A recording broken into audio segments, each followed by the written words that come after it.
doing what is right. It's extremely challenging within this lifetime to know what is right for us as individuals, because our minds are constantly bombarding us with thoughts, and these thoughts enhance our our perception of existence and objectives and goals, and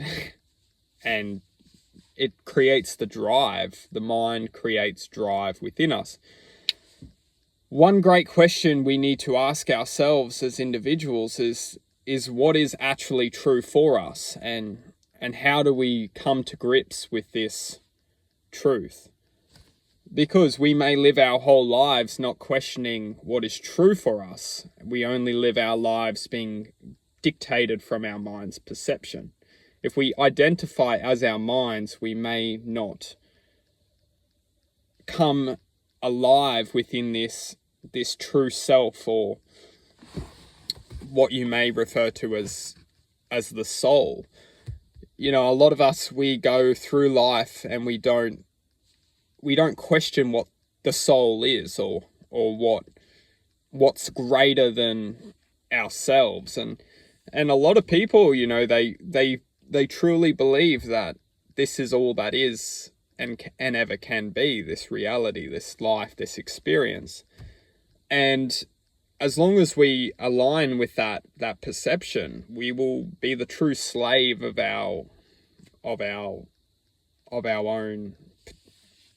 own existence. Because if we're blocked out from what is possible within the infinite realms of possibility, we are suppressed within a dictatorship of our minds, because it's not the true self, the whatever you want to call it, the soul, the knowing, the infinite, which is creating this delusion of possibility. It's the programming of the mind, and it's the system which is designed to interact with the mind, our reality, our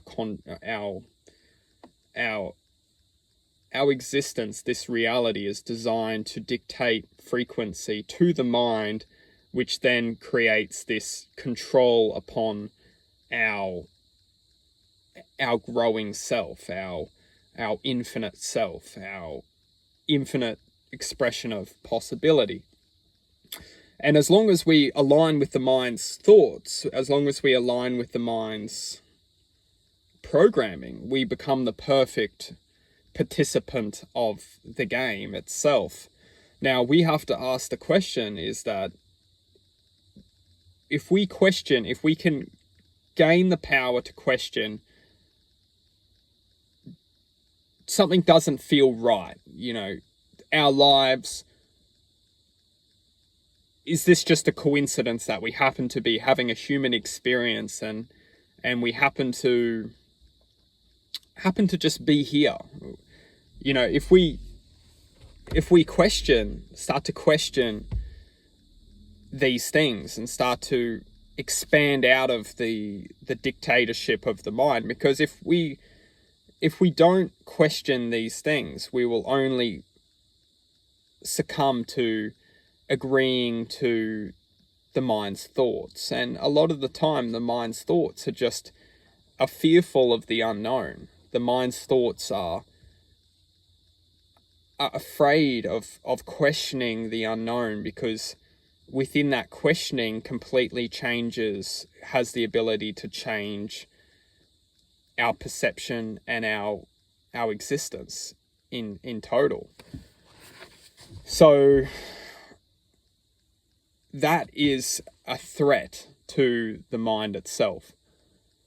And what's extremely interesting is when we can start to gauge how the mind reacts when we start to bring in questions into our lives, when we start to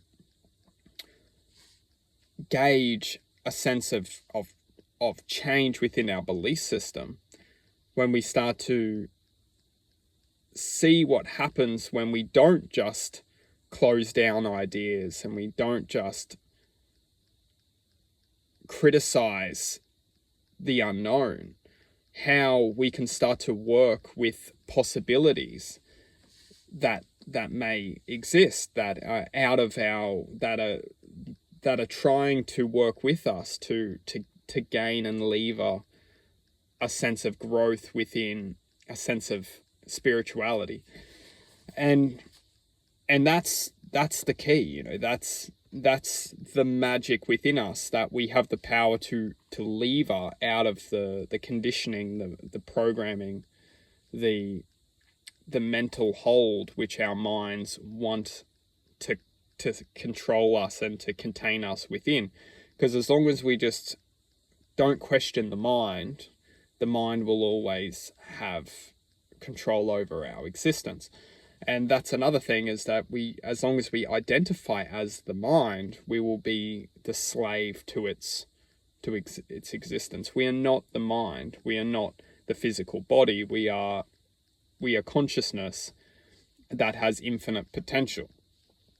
And as long as we identify as the human and close down all possibility outside of identifying as we are this existence and that is it, and there is nothing outside, well, we may come to the point where we leave this reality and we see that there is existence outside of our life. And a lot of us may be, and this is where the whole reincarnation thing comes in, is that a lot of us may be lured or tricked back into having another existence to try and access this information that we're talking about, to be able to expand, or to be able to feel like we've succeeded within this lifetime.